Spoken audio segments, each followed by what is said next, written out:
आखिर क्यों दुनिया के ज्यादातर सोशलिस्ट देश आज पूरे सोशलिस्ट नहीं रहे? आज जब भी हम दुनिया की इकोनॉमी को देखते हैं तो एक इंटरेस्टिंग पैटर्न सामने आता है।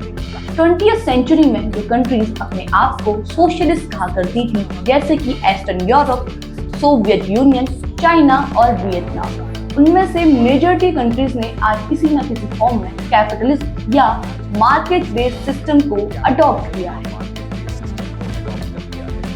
कैपिटलिज्म यानी एक ऐसा सिस्टम जहां गवर्नमेंट नहीं बल्कि लोग और कंपनीज मिलकर डिसाइड करती हैं कि क्या बनाना है, कितना बनाना है और किस प्राइस पे बेचना है।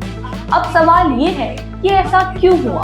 क्या सोशलिज्म फेल हो गया या फिर कैपिटलिज्म ज्यादा इफेक्टिव साबित हुआ कि जो कंट्रीज पहले इसे रिजेक्ट कर रही थी अब वही इसे अडॉप्ट कर रही है? तो आज के इस वीडियो में हम इस ट्रांसफॉर्मेशन की कहानी समझेंगे। सबसे पहले बात करते हैं सोशलिज्म की, जिसका कोर आइडिया बहुत ही मजबूत था और वो था इक्वालिटी, स्टेट कंट्रोल और एक्सप्लॉयटेशन फ्री सोसाइटी। लेकिन जब इसे असल दुनिया में काम में लाया गया तो बहुत सारी प्रॉब्लम्स सामने आई। Central planning system government decide करती थी कि क्या प्रोड्यूस होगा, कितना होगा और उसका प्राइस क्या होगा, लेकिन कोई भी सेंट्रल अथॉरिटी डिमांड और सप्लाई को सही तरीके से प्रिडिक्ट नहीं कर पाई और इसका रिजल्ट सोवियत यूनियन में लोगों को सामान लेने के लिए कई देर तक लाइन में खड़ा होना पड़ता था। ईस्टर्न यूरोप के कई देशों में रोजमर्रा की चीजों की कमी रहती थी और न्यू टेक्नोलॉजी और न्यू आइडियाज को डेवलप करने की स्पीड भी काफी कम थी। इसी वजह से 1980s तक सोवियत यूनियन की ग्रोथ ऑलमोस्ट रुक गई।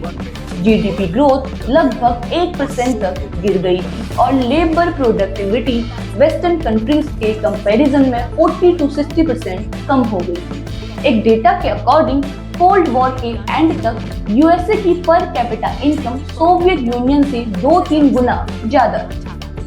फिर आया एक हिस्टोरिकल मूवमेंट 1989 से 1991, बर्लिन वॉल का गिरना और सोवियत यूनियन का कोलैप्स होना, the turning point of history. इस हादसे ने दुनिया को एक सिंपल सी बात समझाई कि सिस्टम जितना ही कठोर होगा उसकी उम्र उतनी ही कम होगी। इसके बाद ईस्टर्न यूरोप की कई कंट्रीज ने रिफॉर्म स्टार्ट किया। 1991 के बाद लगभग 25 से ज्यादा सोशलिस्ट इकोनॉमीज ने रिफॉर्म की। वर्ल्ड बैंक और आईएमएफ के डेटा के अकॉर्डिंग जिन कंट्रीज ने फास्ट रिफॉर्म किया उनकी जीडीपी ग्रोथ एनुअली 5 से 6% तक हो गई। हाइपर इन्फ्लेशन रिड्यूस होकर सिंगल डिजिट्स तक आ गया और प्राइवेट सेक्टर एक्सपेंड हुआ, जैसे कि पोलैंड जिसकी जीडीपी 1990 के बाद 3 गुना ज्यादा ग्रो हुई। एस्टोनिया जो कि डिजिटल इकोनॉमी लीडर बना यूरोप में। जब ईस्टर्न यूरोप की कंट्रीज ने सोशलिज्म छोड़ा तो एक क्लियर पैटर्न सामने आया कि जिन कंट्रीज ने फास्ट रिफॉर्म किया उन्होंने जीडीपी ग्रोथ और ह्यूमन डेवलपमेंट इंडेक्स दोनों में अच्छा स्कोर किया। इसका सबसे बड़ा एग्जाम्पल है चाइना और वियतनाम। ये दोनों कंट्रीज ऑफिशियली सोशलिस्ट हैं, लेकिन उन्होंने मार्केट रिफॉर्म इंट्रोड्यूस किए। चाइना ने 1978 के बाद और वियतनाम ने 1986 के बाद अपनी इकोनॉमी ओपन कर दी। प्राइवेट बिजनेस अलाउ हुई, फॉरेन इन्वेस्टमेंट आई और ग्रेजुअली एक सोशलिस्ट मार्केट इकोनॉमी डेवलप हुई। इस रिफॉर्म के बारे में चाइना के Deng Xiaoping, former chairman of the central military commission of the people's republic of China ने अपनी एक स्पीच में कहा कि it doesn't matter whether a cat is white और black as long it catches mice. मतलब ideology नहीं, result matter करता है। इस रिफॉर्म का रिजल्ट ये हुआ कि चाइना ने 800 मिलियन लोगों को पॉवर्टी से निकाला। जीडीपी ग्रोथ दशकों तक 8 से 10% तक रही और लास्ट 30 इयर्स में ग्लोबल इकोनॉमिक ग्रोथ का 25% हिस्सा चाइना ने कंट्रीब्यूट किया है और वहीं वियतनाम का पॉवर्टी रेट 70% से गिरकर 2% से नीचे आ गया और जीडीपी साइज 1990 के कंपैरिजन में 10 गुना ज्यादा इंक्रीज हुआ और फिर चाइना और वियतनाम सबसे ज्यादा फास्टेस्ट ग्रोइंग इकोनॉमी बन गए।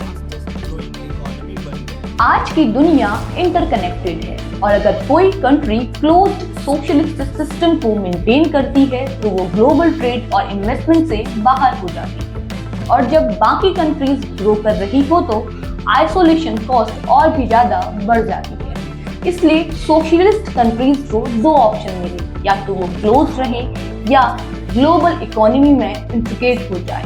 इंटीग्रेशन का मतलब है ट्रेड ओपन करना, प्राइवेट सेक्टर अलाउ करना और ग्लोबल ट्रेड को ज्वाइन करना।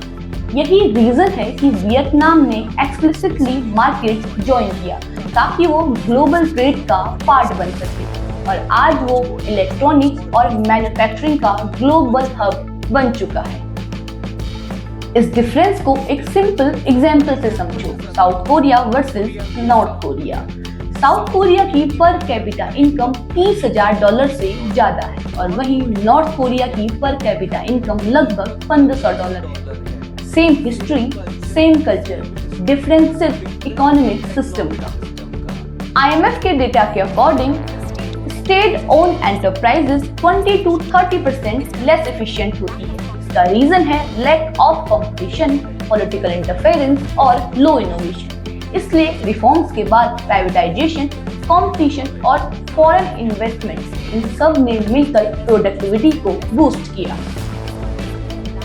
WTO वर्ल्ड ट्रेड ऑर्गेनाइजेशन के डेटा के अकॉर्डिंग जो कंट्रीज ग्लोबल ट्रेड में इंटीग्रेट हुई हैं उनकी GDP ग्रोथ लॉन्ग टर्म में डबल हो सकती है।